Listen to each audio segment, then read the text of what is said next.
বর্তমানে ঢাকা সিটির মধ্যে মেন আকর্ষণীয় জায়গা হচ্ছে ধানমন্ডি লেক। এই এখন থেকে না, এটা বহু আগে থেকেই এত জনপ্রিয় সবার কাছে।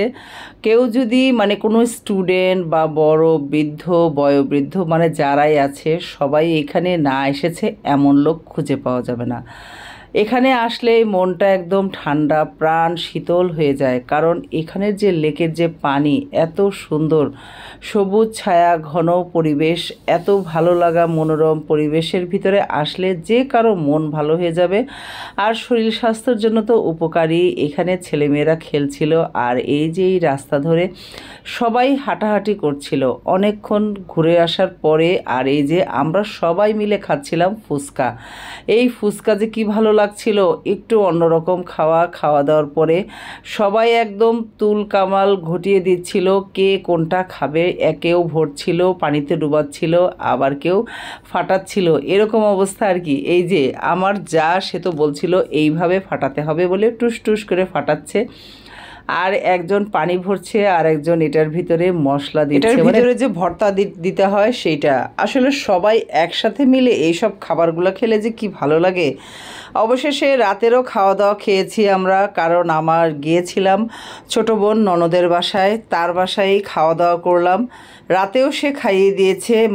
এত রাত হয়ে গিয়েছিল, রাত প্রায় 11টা, 11:15 হবে। অথচ রাস্তায় দেখেন মানুষের অভাব নেই, গাড়ির অভাব নেই। সবাই মনে হয় এখনও রাস্তায়। এইরকম মনে হচ্ছে যে মাত্র সন্ধ্যা হয়েছে, এইরকম আমাদের ঢাকা সিটির অবস্থা। এই আর কি।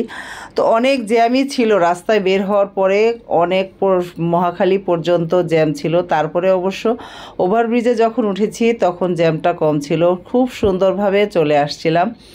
রাত অনেক খাওয়া দাওয়া হয়েছে, অনেক বেশি রাতও হয়ে গিয়েছে। বাসায় আসতে আসতে আরও বেশি সময় লেগেছিল। যাক, সারাদিনের এত ভালো সুন্দর সময় কেটেছে সবাই আত্মীয় স্বজন ছিলাম একসাথে। গল্প গুজব, কে কার কথা শুনে সবাই একসাথে কথা বলছে। যে শুনবার শুনছে, তা নাহলে সেও বলে যাচ্ছে, এমন অবস্থা আর কি। কেউ কারো কথা শুনছে না, সবাই শুধু বলে যাচ্ছে। একটা সুযোগ পেয়ে কেউ আর ছাড় নেই। যাক, সবার আনন্দই পরিপূর্ণ হয়েছে। আর এই যে এত সুন্দর রাস্তা দিয়ে চলে যাচ্ছিলাম, মহাখালীর এই ব্রিজ, কী যে ভালো লাগা কাজ করে। ছোটোবেলার শৈশব কৈশোর সবই এখানে পার করেছি, বড় হয়েছি। আর এখন যেহেতু মিরপুরে নিজের বাসা, সেখানেই থাকি। আর চলে আসি, অনেক বেড়ালাম, খুবই বেরিয়েছি সারাদিন। সবাই ভালো থাকবেন। কয়েকটা পর্বে বেড়ানোর ভিডিওটা দেখেছি। আপনারা ভালো থাকবেন সবাই। আর যদি ভালো লাগে অবশ্যই আমার পাশে থাকবেন। আসসালামু আলাইকুম, আল্লাহ হাফেজ, ভালো থাকবেন সবাই।